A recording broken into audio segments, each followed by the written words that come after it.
two, one. Welcome, everybody, back to Coffee Time, a podcast where we firmly believe you are what you listen to.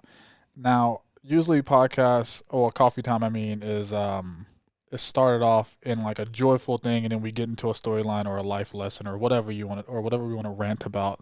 But if you saw our last podcast, Vanessa Guillen was missing, and there was some body parts found, and she wasn't yet identified. But the worst thing that we could imagine happened, where they identified the body, and there's some news that came out evolving the case of Vanessa's missing body and everything like that. So let's invite Justin Avalos in to cater us through this conversation because it's some pretty dark stuff, man. Yeah, for sure. What's up, Justin? Hey, how's it going, brother? Nah, man, it's heavy. Just out of respect to the Guillen family, for Mara and Lupe, the sister, can we have a moment of silence for Vanessa, please?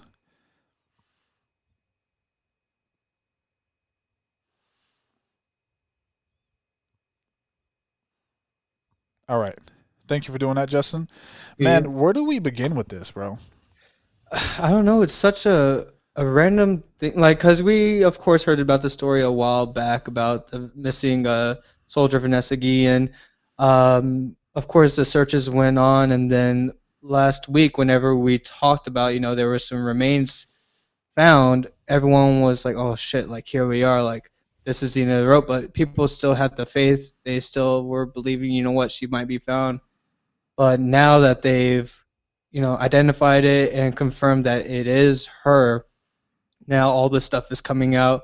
Um, One of the assailants, which was Darren Robinson, I believe was his name, if I'm not mistaken. Let me look it Yeah, up. let me. Try not to make the guy famous, you know. Yeah, yeah. Aaron Robinson.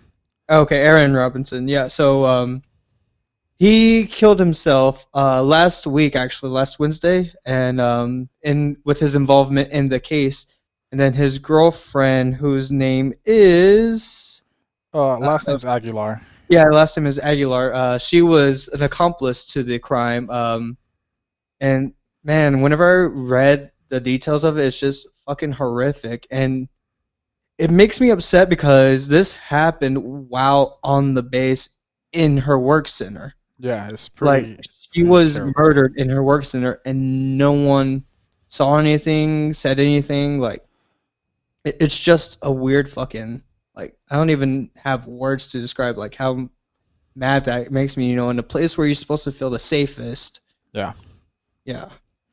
Yeah, like brothers in arms, sister in arms. You're in your work center. You're helping each other. You're working towards a mission, and to be betrayed like this, and to just have just be tricked and just taken advantage of in a way, it's so violating because you're serving. I have served, and when you're close in your work center, and we read about the harassment that was happening in the work center, and she felt like she couldn't reach out to her chain of command for help. And if that is true, which in our last podcast I said that is highly likable, I mean highly probable because I've seen it. I've physically seen it, like literally seen it in my own eyes, where people are being harassed. They go to the chain of command and they're just like, "Oh, dude, it is what it is." Hmm. So if that did happen, man, that chain of command failed her, and it's terrible. This could have been avoided if there were the right precautions and everything. Dude, I have a heavy heart with this because I just think my sister served, and I love my sister. What if this would happen to her? Hmm. You know, what if I Yeah. was Lupe? I Yeah. mean, Exactly. yeah, and having to feel that pain. But if our listeners are not caught up to the story, can you just go through the grim details of it because it needs to be said. What Yeah. It happened does. here? It does need to be said, and of course, I don't want to make this as like, oh, we're publicizing it for the wrong reasons. Like, we want this to get out because people need to be aware of this. Because I feel like this case is gonna kind of go on the back burner after a while, and I don't want that to happen.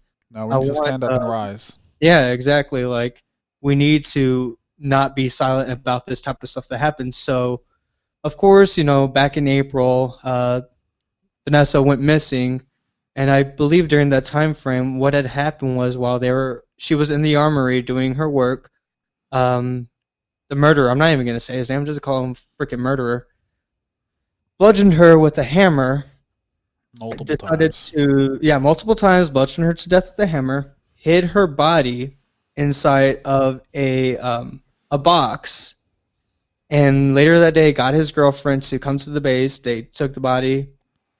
They drove out like 30 minutes past Fort Worth. They proceeded to dismember the body and attempt to burn it as to not leave any type of evidence behind. Failed to do so, and then just decided to bury her in a shallow grave.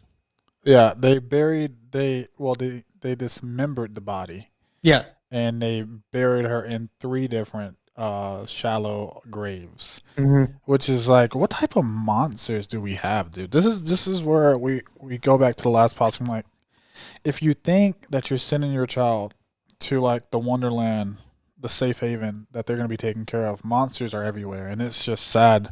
Humans suck, and this could have been easily avoided, in my opinion, because they say what her mom said that Vanessa was complaining that she was being harassed at work since she didn't feel like she could go to her chain of command because she was afraid of being ostracized, singled out because hey, that's the girl. That's the girl that's just opening her mouth, causing trouble for the shop. She's trying to ruin the jokes, everything like that. This is horrible. Yeah. Like, dude, this is horrible. And what if convicted? Aguilar, because Robinson killed himself, right? Hmm. Robinson killed himself was he interrogated or He was a person of interest, and the police were on him, and then he killed himself like man? shortly after. Yeah. So Aguilar for what she faces if convicted, she faces 20 years in federal prison, a maximum fine of $250,000. 20 years is not enough. I'm telling you, if that Yeah. was my sister, man, I'm talking Taken, John Wick. I'm not even trying to make a joke about this. I'm just putting into perspective of how I would act. I would, revenge is not everything. We were taught to forgive and forget, but damn it, man, if reading these details right now that she was bludgeoned with a hammer, body stuffed in a box for how many hours? Yeah. Then taken apart, burned, then taken, dismembered, then buried in separate holes. It's It's there's just there's a gross. It's there's a sense of like primal instinct where I get when I see something like this, I want to rage. I want to Mhm. react in a very, it can be perceived as negative way, but I think it's an appropriate way. I want to defend. I want to defend her, and I can't because this has already happened. It's disgusting, man. Yeah, and It's again, it was something that could have been prevented because, in the military, like we get the training every year, like, hey, go to supervisors, keep it at lowest level, all that stuff. Like you go through these trainings about sexual harassment, and every time I've been in the training, I'm just looking, and I got in trouble for this too because during one of them, I spoke up. I was like, you know what, like as much as y'all want to train this, this doesn't happen in real life. Like it's not this obvious. It's always peer pressured. You have to go along with it, and if you speak out, you're gonna get repercussions. Even though there's a no reprisal thing, you're gonna get repercussions. Like it just happens, and I've seen time and time again, different sailors that I've met in the Navy that went through this. Like they'll confide in me and be like, look, like I know you don't want to, but talk to this person. They'll talk to that person, and it doesn't really get taken care of. Like it doesn't go any further than that because they want to keep it, under the mat. They want to sweep it under the rug. They don't want their they department. look at Yeah. they look at it as it's paperwork, Mhm. and I don't want to do it, Yeah, and then not and only that, they but don't want to like be in the spotlight, right? and that's the other thing. Like another reason why these victims don't want to come out because they know once they say something, no matter if it's supposed to be private, confidential, people are gonna Hmm. find out. Like you're gonna realize, hey, why'd this guy leave the shop all of a sudden? And she's acting weird. Something must have happened. The rumor mill starts going, Mm-hmm. and then that girl's credibility, or even, let's not even keep it. Oh, it's the girls. This can happen to men too, as well. Yeah. There are cases like that. So an individual will, want to say this, keep it private, but then it just goes out of control, and then they no longer have their voice in the story. Like even if they come and speak out, they're like, oh no, that's not true, or they're just seeking attention, this and that, and that's something that needs to be changed. Like, and it's not going to happen overnight. Like even if we do have upgraded um, trainings or whatever, like it's a sad fact that this can be something that keeps happening, and unless we speak up and group together and everything like that, it's just going to keep happening. Yeah, we need to stand up and rise, man. I just want to read. I just want to read something from the Washington Post. This is also basically verbatim from. We looked at different. We didn't just take one article and be like, "Oh, we believe this." We looked at CNN, Washington Post, New York Post, and it says this. Guillen felt that she could not approach her chain of command with allegations. Her relatives said, and instead, confining the family, she felt if she spoke, something would happen, like being ostracized. She thought it would be negative. The chain of command would respond negative to her allegations of harassment. Then Mara Guillen said, I now realize everything leads back to them harassing her at work. They broke her spirit, Sister Lupe added. The Army said last week that the allegations had not produced viable leads and that it's found no connection between Guillen's death and the accusations. What the fuck, dude? Yeah, like that is Like, the most bullshitty thing I've ever heard. Like, and that fucking upsets me because I'm in the military, and again, I could be in trouble for saying this shit. But what the fuck is wrong with these people? dude, this is what really makes me mad about this. In a military background, the first thing you're taught is accountability. That's it. Hmm. Any watch station, any job, if you fuck up or if you save something, you want to be accountable for it. That's the one. That's like the first. That's a basic principle. Like where you have honor, courage, commitment. Accountability falls in between those. Honor, accountable, courage, accountable, commitment, accountable. This is saying that the Army's what said last week allegations has not produced viable leads that found a connection between Guillen's death and the accusation of harassment. This is some bullshit, dude. Yeah, Sometimes you just got to be accountable. Like you need to go into that work center and you need to drill their ass. Like why wasn't this brought up? Where did it stop? Did Vanessa talk to her lead? Did the lead talk to the second lead? Did the second lead talk to the I don't know the staff sergeant or whatever? In a Navy term, the LPO. Did the LPO talk to the chief? Did the chief talk to the Divo? The chain of command gets everything, and then they formulate a plan to stop this at the lowest level. And if it can't do that, you go to the highest level, and then they stomp that shit out with captain's mass, or I don't know what the army term is.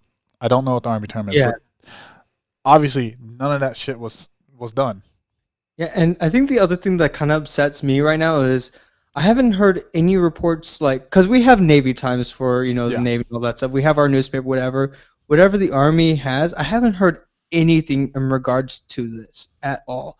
Like I tried looking, and I found stuff from like when it was first reported, like hey, we're trying to stay on top of this, whatever. But they haven't came out and talked about this, and not at that's all. kind of upsetting because I'm just like because it is kind of how it happens. Like if something happens in the military, we hear about it, and then like they get everything, everything, everything, and then whenever it's finally over, then they come out with it. I'm like, why are we being told so late? Like, why was this something that they didn't know was happening? Like the first day where like she didn't show up to her post, on our end, our LPO is fucking calling us, our chief is Yeah, fucking calling us, Devo's calling, like you're gonna be found within a couple of days. for sure. Or you're gonna be there's gonna be UA status, then possibly MIA status. From the past. Oh, Hmm. well, I don't know how Army does it, but UA status is pretty bad. They're calling every phone. They're looking for you. They're going to attempt to find you. I don't. I'm not saying that they didn't attempt to find Vanessa, and I would like to actually. I'm not questioning what type of soldier she was, because it seems like she was a very productive soldier, Hmm. very straight laced and everything. But I would like to know if like what is their reasoning for being so light on this subject here? Like, did she just always disappear? You know, Yeah. was this like a common thing where she would just not come into work? What Yeah, I yeah, read about her, she's a pretty straight laced. She was. Have to speak in passant, unfortunately. She was a pretty straight laced soldier and a very committed worker. She just yeah. had problems. Well, the work center issued problems with her with harassment from Erin. It's just ugh, it's fucking Yeah, I just disgusting. wish there was more transparency. Like, I'm not trying to hold, like, oh, it's the army's fault or it's these people. Like, they do have some fault for not being transparent and letting us know what was going on. And, like, because me being in the military, like, I'm serving right now and I'm supposed to feel safe whenever I go to work. I don't know if, my shipmate is going through some stuff and she doesn't want to, confide in me or whatever, like we don't know unless someone speaks. But at the same time, like whenever something like this happens, like we need to be kept in the loop so we can, come together, try finding her, try figuring out what's going on because this family's not going to have closure. Like the person that actually killed her, he's not going to ever say why he did it. I mean, he's Yeah, gone. he's Like gone. there's no closure for this family. Like even with the body being found, like they don't even get to have an open casket and say goodbye. It has to be a closed casket or whatever remains they're gonna do. Like they don't get that closure forever. They're gonna be like, my daughter went here to better her life, to be in a safe environment where people are supposed to look out for you, to be betrayed by one of her brothers and sisters. Like it's just such a fucking like it's such a mind-blowing thing to think that way because whenever you join, whenever you swear in, you uphold these standards, like you swear by swearing in, you're swearing to honor, courage, commitment, or whatever it is for the army. Like Hmm. so it's just such a fucking like I can't even like Dude, get my thoughts out on it's it. egregious. It's disgusting. Hmm. It makes me like I have a brother in the army, and it makes me like I know he's he's my big brother, so I'm well aware he can take care of himself, but it makes me a little nervous about it. Yeah, and Makes me if a you little can't be nervous. safe on the base, then where can you be safe? Exactly. Like You're not deployed. You're not in yeah. the fields. You're not on the flight deck. You're on home base, HQ headquarters, just doing a daily job, doing your checkups, and you have to deal with this bullshit of possibly because I'm gonna give the army their due, because I'm but what I'm reading into, there's not a lot that I can see here. I really believe that she was harassed and she was afraid of being ostracized, so she kept her mouth shut, which is terrible. Hmm. And I believe. Oh, your camera went off, bud. I Yeah. really believe that. There you go. Yeah, Yeah, it's I got you. I really believe that the army failed her. I really don't. But whatever, whatever. I just hope some more transparency comes with the reports. If the harassment really happened, I really hope that they put that out to the public.